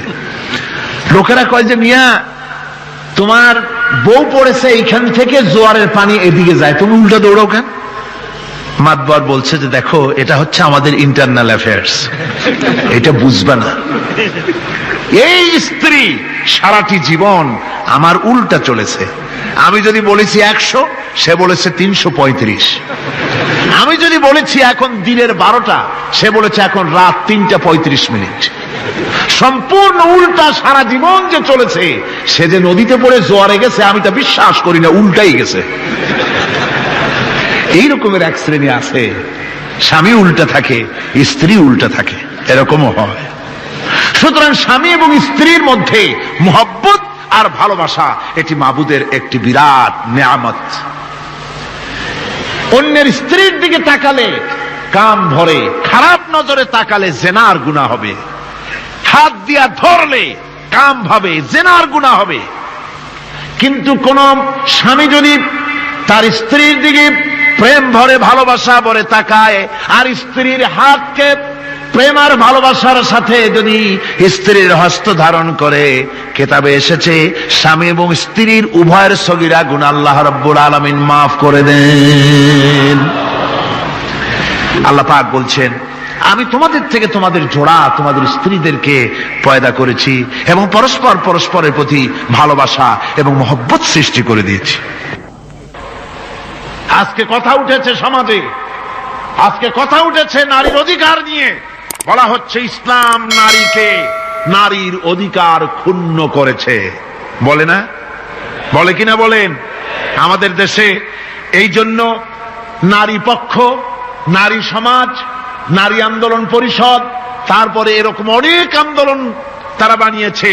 আর পত্র পত্রিকায় নানান রকমের ইসলাম সম্পর্কে তারা লিখছে। একটা পত্রিকা আজকে সকালে আমাকে একজন দিল, তার মধ্যে লিখেছে, হাদিসের বরাত দিয়েছে, তার মধ্যে লিখছে যে রাসূলুল্লাহ বলেছেন পৃথিবীর সব কিছু হচ্ছে ভোগের সামগ্রী, সেই ভোগের মধ্যে উত্তম ভোগের সামগ্রী হচ্ছে নারী। নাউযুবিল্লাহি মিন যালিক, এমন কথা রাসূলুল্লাহ বলেন নাই। হাদিসের নাম দিয়া তারপরে হুজুর যা বলেন নাই সেই সব কথা বলে বলে নারীদেরকে ইসলামের প্রতি বীতশ্রদ্ধ করাবার জন্য চেষ্টা চালানো হচ্ছে। অথচ নারীদের ব্যাপারে মুহাম্মদ সাল্লাল্লাহু আলাইহি ওয়াসাল্লাম সবচাইতে উত্তম কথা বলেছেন। এত সুন্দর কথা পৃথিবীতে আর কেউ বলে নাই, আর কেউ বলে নাই। নারী আজ অধঃপাতিতা, নির্যাতিতা। এই নির্যাতন থেকে, অধঃপতন থেকে নারীকে কে রক্ষা করতে পারে? ইসলাম। জোরে বলেন, কে পারে? কেবলমাত্র ইসলাম পারে, আর কেউ পারে না। নারী যখন তাদেরকে মেয়ে হয়েছে শোনা মাত্র তার বাপ তাকে মাটির নিচে পুঁতে রাখত, আছাড় মেরে মেরে ফেলে দিত, যখন তাদেরকে কবর দিয়ে দিত জীবিত অবস্থায়, সেই সময় রাসূলুল্লাহ এসে নারীদের সম্মান দিলেন, মর্যাদা দিলেন। রাসূলুল্লাহ বললেন, আমার কাছে তিনটা জিনিস প্রিয়, একটি হচ্ছে নামাজ, একটি হচ্ছে সুগন্ধি, আর একটা হচ্ছে স্ত্রী। নারীর যখন কোনো মর্যাদা নাই তখন নারীর মর্যাদা হুজুর দিলেন। যখন কন্যা সন্তান হওয়া আভিজাত্যের বিপরীত, কন্যা সন্তান হওয়া পুরুষের জন্য একটা অপমানকর। এখন আমাদের সমাজেও আছে, স্ত্রী গর্ভবতী হয়েছে, বন্ধুদের কাছে বলে ফেলেছে আগেই, সন্তান হয়ে গেছে কিন্তু কোনো খোঁজ খবর নাই। বন্ধুরা একদিন হঠাৎ জিজ্ঞেস করে, তোমার স্ত্রী গর্ভবতী হয়েছে? তারপরে তা তো অনেক দিনের কথা, কি হইল তা তো বললা না। কয় যে আশা তো করছিলাম হবে ছেলে, কিন্তু হয়েছে মেয়ে, সেই জন্য আর টেলিফোন করা, খবর দেওয়া জরুরত বোধ করি নেই। আছে না এমন? আছে। আবার বারবার মেয়ে হয় বলে আমাদের দেশে তালাকের ঘটনা পর্যন্ত আছে। বারবার মেয়ে হয়, ছেলে হয় না মোটেও, তালাক দিয়ে দেয়। আচ্ছা, ওই মেয়েটারই, ওই স্ত্রীরই যদি এখানে হাত থাকে ছেলে বা মেয়ে হওয়ার ব্যাপারে, মানুষের যদি হাত থাকে, তাহলে দায়ী শুধু স্ত্রী হতে যাবে কেন? পুরুষ তুমিও তো দায়ী। তাহলে আসলে ছেলে এবং মেয়ে হওয়ার জন্য স্বামী এবং স্ত্রী কেউ দায়ী নয়। ব্যাপারটি আল্লাহ। ব্যাপারটি কার? আল্লাহ রাব্বুল আলামিন বলেছেন, আমি যাকে খুশি কন্যা দান করি, যাকে খুশি শুধু ছেলে দান করি, যাকে খুশি তারে ছেলেও দেই, মেয়েও দেই, আর যাকে খুশি আমি কিছুই দেই না। সবটাই আমার হাত। সুতরাং রাসূল পাক সাল্লাল্লাহু আলাইহি ওয়াসাল্লাম বলেছেন, খবরদার মেয়েদের বাপকে, মেয়ের বাপকে গালি দিও না। বারবার মেয়ে হয় বলে অনেকে মেয়ের বাপকে গালি দেয়, তাচ্ছিল্য করে, টিটকারি করে। হুজুর বলেছেন, মেয়ের বাপকে বিদ্রুপ করো না, গালি দিও না, যেহেতু আমি মুহাম্মদ সাল্লাল্লাহু আলাইহি ওয়াসাল্লাম মেয়েদের বাপ। রাসূল পাক সাল্লাল্লাহু আলাইহি ওয়াসাল্লাম বলেছেন, যে ঘরে একটা কন্যা সন্তান জন্মগ্রহণ করে, যে ঘরের ভিতরে একটি কন্যা সন্তান জন্মগ্রহণ করে, ওই ঘরের ভিতরে আল্লাহ রাব্বুল আলামিনের রহমতের ফেরেশতা ঢুকে সালাম দেয় আর বলে, আসসালামু আলাইকুম ইয়া আহলাল বাইত, হে ঘরের মালিকেরা, তোমাদের উপরে আল্লাহর রহমত বর্ষিত হোক। রহমতের ফেরেশতারা ঘরের ভিতরে প্রবেশ করে কন্যা সন্তানটির মাথার উপরে হাত বুলায় আর বলতে থাকে, এই দুর্বল দেহ একটি দুর্বল দেহের ভেতর থেকে বেরিয়ে এসেছে, এই কন্যা সন্তানটিকে যে লালন পালন করবে আল্লাহ রাব্বুল আলামিন তাকে শান্তিতে রাখবেন। রাসূল পাক সাল্লাল্লাহু আলাইহি ওয়াসাল্লামের কাছে একজন এসে বলছে, ইয়া রাসূলুল্লাহ, আমার এক মেয়ে। হুজুর কয়, তোমার এক বেহেশত। আর একজন কয়, হুজুর আমার দুই মেয়ে। কয়, তোমার দুই বেহেশত। এরকম হাদিস আছে নাকি যে একজন বললো আমার এক ছেলে আর হুজুর বলছেন তোমার এক বেহেশত? আছে এমন? সুতরাং মেয়েকে কি মর্যাদা দিয়েছে ইসলাম। রাসূলুল্লাহ বললেন, যার তিনটি মেয়ে আছে আর ওই তিনটি মেয়েকে আদব শিক্ষা দিয়েছে, তারবিয়াত শিক্ষা দিয়েছে, দ্বীন শিক্ষা দিয়েছে, স্নেহ করে স্নেহ দিয়ে লালন পালন করেছে, তারপরে সৎপাত্রস্থ করেছে, ওই মেয়ের লালন পালনকারী মাতা পিতা আর আমি মুহাম্মদ সাল্লাল্লাহু আলাইহি ওয়াসাল্লাম কিয়ামতের দিন একই জান্নাতে পাশাপাশি অবস্থান করব। সুবহানাল্লাহ ওয়া বিহামদিহি। মেয়ের ব্যাপারে রাসূলুল্লাহ এত কথা বলেছেন, নারীদের ব্যাপারে এত কথা বলেছেন। হুজুর বলেছেন, তোমরা যখন সফরে যাবে, সফর থেকে আসার সময় আমরা অনেকে হাদিয়া তোহফা নিয়ে আসি, জামা কাপড় মিষ্টি চকলেট ইত্যাদি আমরা নিয়ে আসি, আনি না? কি বলেন, আনি না? আল্লাহর নবী বলেছেন, বাইরের থেকে সফর থেকে বাজার থেকে হাদিয়া তোহফা ঘরের জন্য জানবে, এনে যখন তোমরা তা দেওয়া শুরু করবে সর্বপ্রথম মেয়ে থেকে দেওয়া শুরু করবে, মেয়েকে আগে দাও। হুজুর সাল্লাল্লাহু আলাইহি ওয়াসাল্লাম তার কলিজার টুকরা মেয়ে ফাতেমাকে মহব্বত করতেন, এত মহব্বত করতেন, কোন দিকে যাওয়ার আগে সকলের সঙ্গে দেখা করে শেষে দেখা করতেন হযরত ফাতেমার সঙ্গে। আবার সফর থেকে ফিরে এসে সর্বপ্রথম তিনি দেখা করতেন হযরত ফাতেমা রাদিয়াল্লাহু তাআলা আনহার সঙ্গে। একবার হযরত আলী এবং হযরত ফাতেমার মধ্যে মনোমালিন্য হলো, হুজুরের মুখটা মলিন হয়ে গেল, রাসূল পাকের মুখ মলিন হয়ে গেল। হুজুর সাল্লাল্লাহু আলাইহি ওয়াসাল্লাম ঘরের মধ্যে প্রবেশ করলেন, হযরত আলীর ঘরে হযরত ফাতেমা এবং আলীকে এক জায়গায় বসালেন। কিছুক্ষণ পর হুজুর বেরিয়ে এলেন, হুজুরের মুখে হাসি। সাহাবায়ে কেরাম বললেন, হুজুর একটু আগে আপনার মুখ মলিন দেখেছি, এখন খুব উৎফুল্ল মনে হচ্ছে। হুজুর বলছেন, আমি তাদের মধ্যে মনোমালিন্যটা দূর করে দিয়ে এসেছি।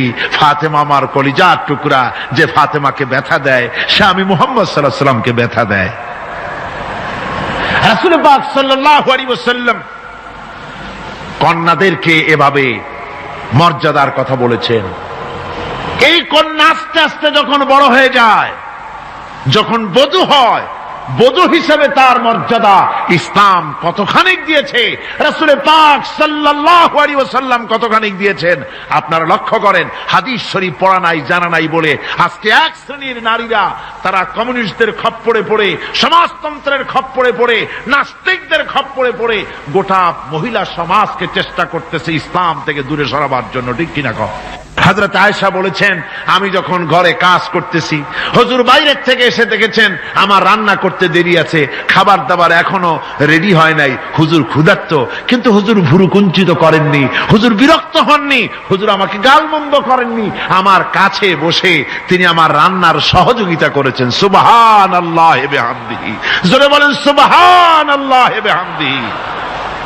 ভাইরা আমার, হযরতে আয়েশা সিদ্দিকা রাদিয়াল্লাহু তাআলা আনহা বয়সে কম ছিলেন অন্যদের চাইতে। বিশ্বনবী সমস্ত রাজকার্য, রাষ্ট্রীয় কার্য, নবুয়তের দায়িত্ব পালন করে স্ত্রীর হক আদায় করতে ভুলে যাননি।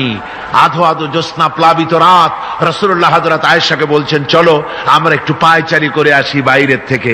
ঘুরতে ঘুরতে হুজুর বলছেন, দেখো তো ওই যে দূরে দেখা যায় একটা জিনিস, চলো আমরা দৌড় দেই, দেখি কে আগে ওই জায়গায় পৌঁছতে পারে। দুজনে মিলে দৌড় দিলেন। হযরত আয়েশা বললেন, আমি হুজুরকে পেছনে ফেলে দ্রুত গতিতে আমি দৌড়ে লক্ষ্যবস্তুর কাছে চলে গেলাম। হুজুর সাল্লাল্লাহু আলাইহি ওয়াসাল্লাম যখন ধীরে সুস্থে আমার কাছে এলেন, আমি বললাম, দেখছেন আপনি কিন্তু আমার সাথে দৌড়ে পারেন নাই। হযরত আয়েশা বলছেন, এর কিছু কাল পরে আবার একদিন রাসূলুল্লাহ দৌড় প্রতিযোগিতার ব্যবস্থা করলেন, দৌড় দিলাম।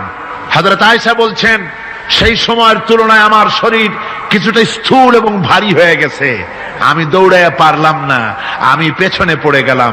হুজুর আমার আগে চলে গেলেন লক্ষ্যবস্তুর কাছে। আমি হাঁপাতে হাঁপাতে যখন রসুলের কাছে চলে গেছি, রাসূল পাক মুস্কি হেসে আমাকে বললেন, আয়েশা, ওই সেই দিনের প্রতিশোধ আজকে নিলাম। সুবহানাল্লাহ বিহামদি, সেদিনের জবাব আজকে দিয়ে দিলাম। স্বামী স্ত্রীর দাম্পত্য জীবনের এই দৃশ্য কতখানি উপভোগ্য, সুবহানাল্লাহ বিহামদি। এই জন্য স্বামী স্ত্রীর ভিতরে যে মুহাব্বত, এটা বেহেশতি অবদান, এটা জান্নাতের অবদান, এটা আল্লাহর নিয়ামত। এটা কি ধরে কোন আল্লাহর নিয়ামত। এই নিয়ামত যে ঘরের মধ্যে আছে সে ঘরটা বেহেশত, সে ঘরটা কি বেহেশত। আর আপনার ঘরের মধ্যে রেডিও আছে, টিভি আছে, ফ্রিজ আছে, ডিসি আছে, এসি আছে, কত কিছু আছে, কিন্তু স্বামী স্ত্রীর মধ্যে সাপে আর বেজির সম্পর্ক, দাঁড় কুমড়ার সম্পর্ক, এই ঘরটা জাহান্নামের শামিল। আছেন এক পদের স্ত্রী, স্বামীও আছে এরকম এক পদের স্বামী আছে, সমানে পিটায় মেয়ে লোক, পিটাইতেই থাকে। বুঝলেন, রাসূলুল্লাহ বলেছেন, খবরদার স্ত্রীদেরকে মেরো না, দাসীদের মতো প্রহার করো না। তাহলে আগামী রাত্রে যখন তার কাছে তুমি যাবে, তখন কি তোমার শরম করবে না? রাসূল পাক সাল্লাল্লাহু আলাইহি ওয়াসাল্লাম নারী পুরুষের সমান অধিকার দিয়েছে। ভালোবাসা এবং মহব্বত থাকতে হবে, একে অপরের উপরে বাজিমাত করার প্রতিযোগিতা থাকা উচিত নয়। স্বামী হয়েছেন বলে তিনি একেবারে নওয়াবজাদা নসরুল্লাহ খান হয়ে যাবে তা না। আবার স্ত্রী স্বামীকে গোলাম হিসাবে ব্যবহার করবে তাও না। ভালোবাসা, শ্রদ্ধা, পারস্পরিক মহব্বত হিসাবে মর্যাদা সমান রাখা হয়েছে। কিন্তু মাঝে মধ্যে দেখা যায়, কিছু অভিযোগ পাওয়া যায়, স্ত্রীরা এমনও করে স্বামীকে একেবারে গোলামদের মতোই রাখে। এই রকমের এক শ্রেণীর আছে। সমান অধিকারের চিন্তা নিয়ে স্বামী নির্যাতনের কোনো প্রশ্নই ওঠে না। রাসূলুল্লাহ আবার মর্যাদা পুরুষের এক ধাপ বাড়ায় দিয়েছেন। আল্লাহর নবী বলেছেন, এই পৃথিবীতে মানুষকে যদি আমি মানুষের সামনে সেজদা করার জন্য যদি অর্ডার করতাম, তাহলে দুনিয়ার সমস্ত নারীদেরকে অর্ডার করতাম তার স্বামীকে সেজদা করার জন্য। মর্যাদা বাড়ানো রয়েছে, কিন্তু অধিকার সমান, সমান অধিকার দেওয়া হয়েছে। ইসলাম নারীর অধিকার দিয়েছে, স্বামী স্ত্রীর মহব্বত এবং ভালোবাসা সৃষ্টি করে দিয়েছেন। এটা আল্লাহর নিয়ামত। আমার বন্ধুগণ, আজকে আমার সমাজে বলা হচ্ছে নারীদেরকে ঠকাইছে ইসলাম। বলে কি দিয়ে ঠকানো হলো? বলে ইসলাম ঠকিয়েছে একটা ছেলে সমান দুইটা মেয়ে। একটা ছেলেতে যা পাবে দুইটা মেয়েতে তাই পায়, এই জন্য মেয়েকে ঠকানো হয়েছে। একথা বলেছেন আমাদের দেশের সুপ্রিম কোর্টের একজন চিফ জাস্টিস, অবসরপ্রাপ্ত, নাম নেব না আমি।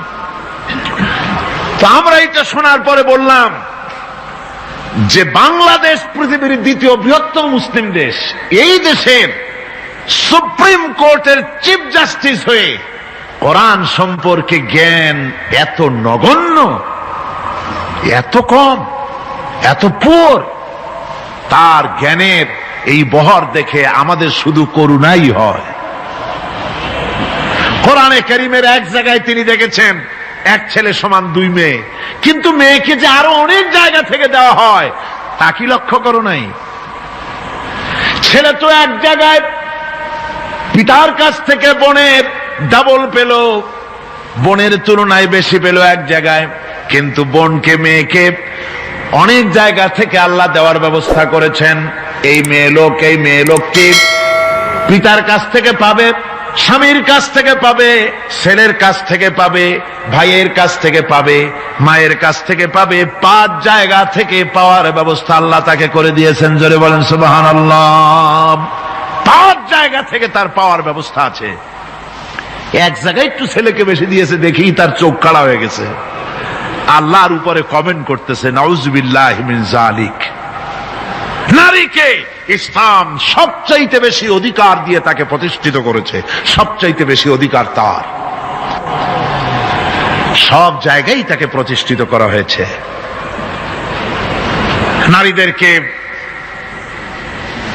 মহারণা দেওয়া ফরজ করে দেওয়া হয়েছে। নামাজ রোজা যেমন ফরজ, মহারণা দেওয়া তেমন কি। সেই মহারণা আজকাল বাঁধা হয়, বিশেষ করে রাজধানীতে শহর সমূহে মহারণা বাঁধে। যত বেশি টাকা ততই সুনাম নাকি হয়। সেই জন্য জিজ্ঞেস করা হয়, মেয়ের বিয়েতে মহারণা কত হলো? কয় মহারণা হচ্ছে 5,73,793 টাকা 75 পয়সা। বাবা, আদায় করে না কিন্তু মোটেও, ফাঁকি দেওয়ার ব্যবস্থা সব। সোনা দিলাম এত, খাওয়াইলাম এত, বাকি সব ইদিক সেদিক। মনে রাখবেন মুসলমানেরা, মহারণা দেওয়া নামাজ রোজার মতোই অবশ্য পালনীয় একটি কর্তব্য আল্লাহ রাব্বুল আলামিন করে দিয়েছেন। কোন স্বামী যদি মহারণা ধার্য করার পর যদি আদায় না করেন, স্ত্রী যদি স্বেচ্ছায় মহারণার টাকা মাফ না করে দেয়, তাহলে কিয়ামতের দিন ওই স্বামীকে আল্লাহর দরবারে জিনাকারের কাতারে দাঁড়াতে হবে। ربنا ظلمنا أنفسنا وإن لم تغفر لنا وترحمنا لنكونن من الخاسرين সবাই পড়েন ربنا ظلمنا أنفسنا وإن لم تغفر لنا وترحمنا لنكونن من الخاسرين ربنا ظلمنا أنفسنا وإن لم تغفر لنا وترحمنا لنكونن من الخاسرين রব্বুল আলামিন প্রচন্ড ঠান্ডাকে উপেক্ষা করে হাজার হাজার নারী পুরুষ স্টেপনি গ্রিন স্কুলে আল্লাহ তোমার কোরআন শোনার জন্য, তোমার নবীর হাদিস শোনার জন্য দীর্ঘক্ষণ বসে আছেন। এতক্ষণ আমরা যে আলোচনা করলাম, দরুদ ও সালাম পড়লাম, মেহেরবানি করে সওয়াবটুকু রাসূল করিম সাল্লাল্লাহু আলাইহি ওয়াসাল্লামের রূহ মুবারকে পৌঁছায় দাও। তামাম পৃথিবীর মাটির নিচে যত মুমিন মুমিনাত শুয়ে আছেন, আল্লাহ তাদের আরওয়ার পরে সওয়াব পৌঁছায় দাও। রব্বুল আলামিন, আমরা সবাই মিলে আজকে দোয়া করি, আমাদের মধ্য থেকে আমাদের আব্বা জান আর আমাদের মা যাদের মারা গেছে, কবরগুলিকে জান্নাতের টুকরায় পরিণত করে দাও। রব্বির হামহুমা কামা রব্বায়ানি সগীরা। সবাই পড়েন রব্বির হামহুমা কামা রব্বায়ানি সগীরা। আয় আল্লাহ তাআলা, আত্মীয় স্বজন যদি বিদেশে থাকে, টেলিফোনে খোঁজ খবর পাওয়া যায়, চিঠি দিয়েও 6 মাস 1 বছরে খোঁজ খবর নেওয়া যায়, কিন্তু আমাদের মা বাপ যাদের দুনিয়া থেকে বছরের পর বছর হলো বিদায় হয়ে গেছে, টেলিফোন বা চিঠিপত্রের কোনো সিস্টেম নাই, কোনো কায়দা নাই, কোন হালতে কবরে আছে জানি না। আল্লাহ তুমি দয়া করে আমাদের বাপ জান যাদের মারা গেছে, আল্লাহ কবরটারে বেহেশত বানাইয়া দাও। রব্বুল আলামিন, জনম দুঃখিনী মা, আমাদের মা যাদের মারা গেছে, 10টা মাস পেটের মধ্যে থেকে মাকে হাঁটু দিয়ে, পাও দিয়ে, মাথা দিয়ে, গুতা দিয়ে কষ্ট দিয়েছি। আবার মা ডেলিভারিতে নিদারুণ কষ্ট করেছেন, যা মা ছাড়া কেউ বুঝবে না।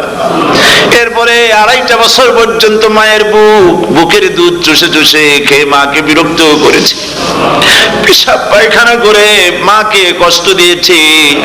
আল্লাহ তাআলা, আমাদের মা বাপ অনেকেরই গরিব ছিল, খাট নাই, বিছানা নাই, তোষক ছিল না, কোন রকম করে আল্লাহ তাআলা বিছানায় শোয়া থাকতো, পেশাব করে, ছেলে মেয়ে পেশাব করে বিছানা ভিজায় দিয়েছে।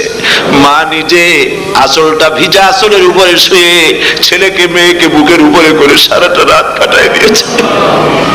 এই মা যার দুনিয়া থেকে বিদায় হয়ে গিয়েছে, আল্লাহ দয়া করে কবরটাকে জান্নাতের টুকরা বানাইয়া দাও। আল্লাহ তাআলা, আমাদের মা বাপ যাদের মারা গেছে তাদের উপর তোমার রহমত নাজিল করো। আমাদের দাদা দাদি, নানা নানি, আত্মীয় স্বজন, পাড়া প্রতিবেশী যারা মারা গেছে তাদের উপরে রহম করো। রব্বুল আলামিন, আয় আল্লাহ তাআলা, আমরা যারা হাত তুলেছি, তোমার বান্দা বান্দিরা হাত তুলেছে, তুমি আরশে আজিম থেকে একটু তাকায় দেখো। আমরা কোন রাজা বাদশার কাছে হাত তুলি নাই, আমরা কোন প্রধানমন্ত্রী প্রেসিডেন্টের কাছে হাত তুলি নাই, কোন পীর বুজুর্গের কাছে হাত তুলি নাই, আমরা হাত তুলেছি শাহানশাহ রব্বুল আলামিনের দরবারে। রব্বুল আলামিন, আমরা যতগুলি লোক হাত তুলেছি, এর মধ্যে জিনাকার থাকতে পারে, মদখোর থাকতে পারে, বেনামাজি থাকতে পারে, সুদখোর থাকতে পারে। আল্লাহ কত রকমের গুনাহ করে আমরা হাত তুলেছি। আল্লাহ তুমি যদি দয়া করো আজকে আমাদের এই লোকগুলি কি তোমার বান্দা বান্দি গুলারে যদি মাফ করে দাও, আকাশের জমিনে এমন কেউ নাই যার কাছে তোমার জন্য কৈফিয়ত দেওয়া লাগে। রব্বুল আলামিন দয়া করে আমাদের জিন্দেগির গুনাহ মাফ করে দাও। আল্লাহ তাআলা আমার মা বোনেরা কষ্ট করে এই ঠান্ডাকে উপেক্ষা করে যারা এসেছেন, আল্লাহ তুমি মা বোনদের হায়াত দারাজ করে দাও, মা বোনদেরকে পর্দায় থাকার তৌফিক দিয়ে দাও। আয় আল্লাহ মা বোনদের এমন জীবন যাপন করার তৌফিক দাও যাতে করে কিয়ামতে হযরত আয়েশা, হযরত খাদিজা, হযরত ফাতেমার সঙ্গে হাসর নসিব হয়ে যায়। আল্লাহ যে সমস্ত মা বোনদের বিয়ে হয়েছে বাচ্চা হয় নাই, আল্লাহ তুমি তাদেরকে নিঃসন্তানীকে বাচ্চা দিয়ে দাও। যাদের মেয়ে বড় হয়েছে বিয়ে দিতে পারে না, বিয়ের বন্দোবস্ত করে দাও। রব্বুল আলামিন মা বোনদের যাদের রোগ আছে ব্যাধি আছে, আল্লাহ দয়া করে সব অসুখ মাফ করে দাও। আল্লাহ আমরা যারা হাত তুলেছি ঋণগ্রস্তদের ঋণ পরিশোধের তৌফিক দান করে দাও। আল্লাহ তাআলা অসুখ বিসুখ যাদের আছে মাফ করে দাও। যারা নাকি হালাল ব্যবসা করে হালাল ব্যবসা বরকত দিয়ে দাও। হারাম ব্যবসা যারা করে আল্লাহ মদের ব্যবসা যে হারাম ব্যবসা, তুমি মুসলমানদের মনের মধ্যে জাহান্নামের ভয় দিয়ে দাও। আল্লাহ মদের ব্যবসার মতো জঘন্য ব্যবসা থেকে মুসলমানদের বাঁচাও আল্লাহ।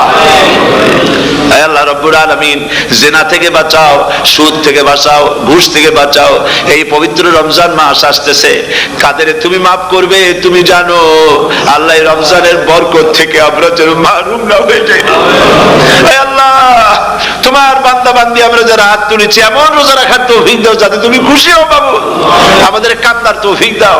সেহরি ভালোভাবে সেহরি করা, তোমাকে খুশি করার জন্য ইফতার করা, তোমার খুশির জন্য রোজা রাখা, তেলাওয়াত করা, সেজদা দেওয়া, নামাজ পড়া, জিকির করা, আল্লাহ তাআলা এগুলি বেশি বেশি করে করার তৌফিক আমাদেরকে দান করে দাও রব্বুল আলামিন।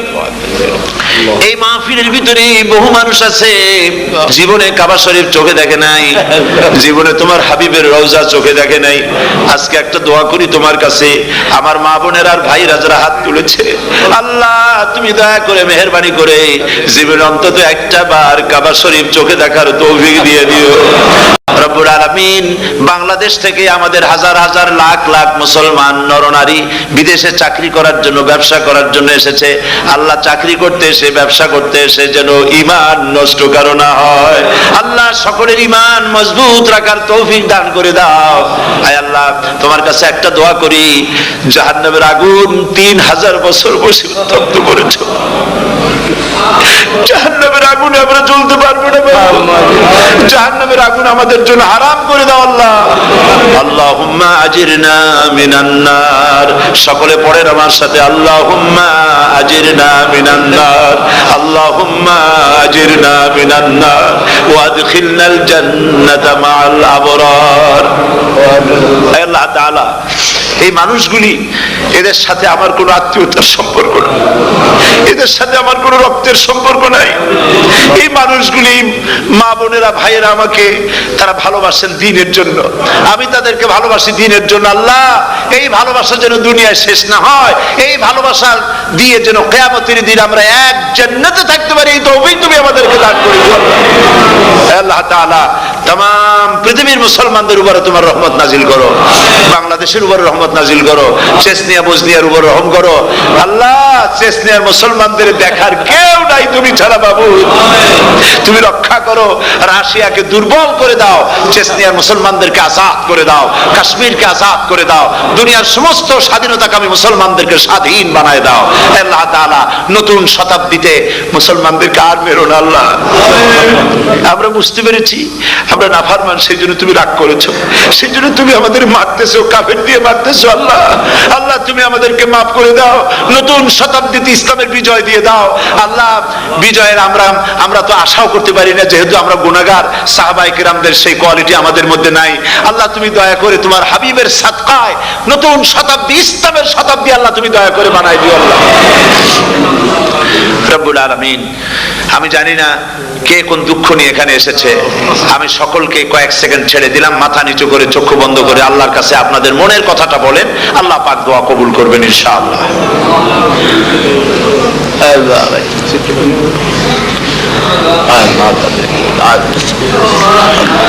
আল্লাহ তাআলা তোমার বান্দারা বান্দিরা মনে মনে যে যা চাইলো আল্লাহ সকলের নেক আশা তুমি পুরা করে দাও। রব্বানা তাকাব্বাল মিন্না ইন্নাকা আনতাস সামিউল আলিম ওয়া তুব আলাইনা ইন্নাকা আনতাত তাওয়াবুর রহিম। সিত্রুল আরশি মাসবুলুন আলাইনা ওয়া আইনুল্লাহি নাজিরাতুন ইলাইনা বিহাউলিল্লাহি লা ইয়াকদিরু আলাইনা। আল্লাহুম্মা ইন্না নাজআলুকা ফি নুহুরিহিম ওয়া নাউযু বিকা মিন শুরুরিহিম। আল্লাহুম্মা লা মানি'a লিমা আতাইত ওয়া লা মু'তিয়া লিমা মানা'ত ওয়া লা ইয়ানফা'ু জাল জাদ মিনকাল জাদ। আল্লাহুম্মা জিদনা ওয়া লা তানকুসনা ওয়া আকরিমনা ওয়া লা তুহিন্না ওয়া আতিনা ওয়া লা তাহরিমনা ওয়া আসিরনা ওয়া লা তুসির আলাইনা ওয়া আরদিনা ওয়ারদা আন্না। সুবহানা রাব্বিকা রাব্বিল ইজ্জাতি আম্মা ইয়াসিফুন ওয়া সালামুন আলাল মুরসালিন ওয়ালহামদুলিল্লাহি রাব্বিল আলামিন। ওয়াজআল আখিরা কালিমাতুন ইনদাল মাউত লা ইলাহা ইল্লাল্লাহু মুহাম্মাদুর রাসূলুল্লাহ। আসসালামু আলাইকুম ওয়া রাহমাতুল্লাহ।